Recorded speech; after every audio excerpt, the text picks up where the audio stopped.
better physical and metaphysical health. And you may have noticed that the title of my speech is No Regrets, spelled incorrectly. That comes from a movie called We're the Millers, where an oblivious young man proudly sports a tattoo that states no regrets across his chest. Despite his misspelling, his optimism and confidence are things that I've come to admire. Growing up, I had visions of grandeur. I remember wanting to become a professional wrestler like Mr. Perfect and the ultimate warrior, despite the fact that I was a scrawny and shy kid. I was determined to entertain a crowd. And over the years, my interests changed, but one thing remained constant: my determination. I pursued boxing, despite not being a natural athlete.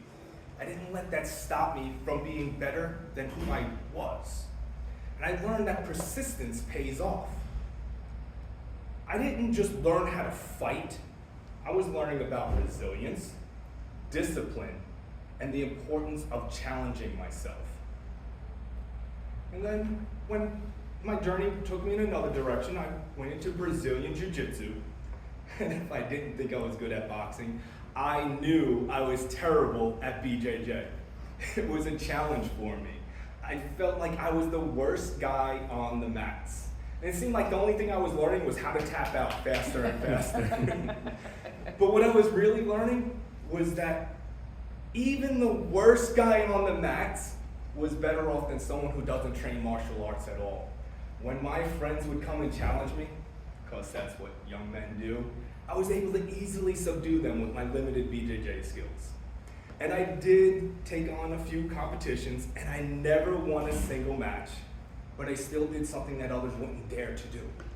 And life is about challenging yourself, and the resistance will always create growth.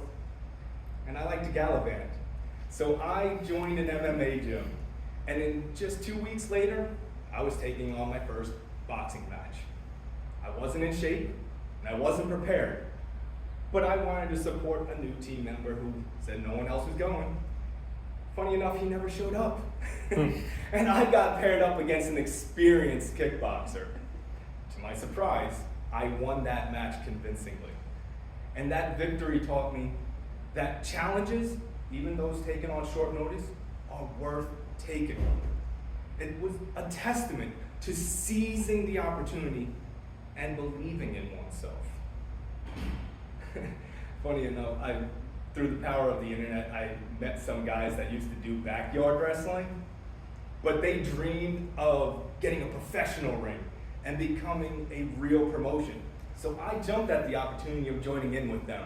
And then I introduced the world to Dave Body Count Reinhardt, which was an exaggerated version of my MMA persona.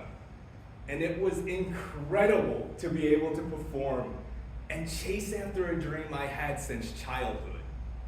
And while I never made it to WWF, I still did something that many others can say they haven't done. I chased after the challenge.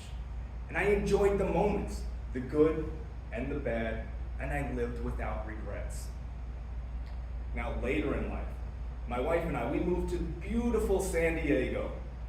And a couple years later, we started working out in a parking lot outside of our apartment, and people would start to join us, so the group grew. That entitled us to just want to open up a personal training gym. That personal training gym was triple the size in just 2 years. We were fulfilling our life's purpose, changing the lives of our members and in the community in so many positive ways. It was amongst the most rewarding and memorable moments of my life. But as things happen, we decided to close the gym. We just had a few select clients that we kept, that we trained on our own property. But it turns out it was one of the best decisions we ever made. Because just a few short months later, we would have been forced to shutter the business due to COVID-19. The universe always works in mysterious ways to protect us. No regrets. And that leads me to us moving here. When paradise became a dumpster fire due to Emperor Gavin Newsom, we moved to Arkansas for peace and tranquility. And recently, I felt that call to return back to coaching. Helping others has always been my life's purpose. That's what leads me to joining Toastmasters. I joined so I can learn how to better articulate my message so that I can be the best speaker I can be and deliver a clear and concise message to my listeners. Teaching about all aspects of health, both in the physical and metaphysical realms. I choose this challenge and discomfort in order to help me grow so I can inspire others. And I choose to love deeply, own my voice, live my life with purpose and without regrets. Thank you, Toastmasters.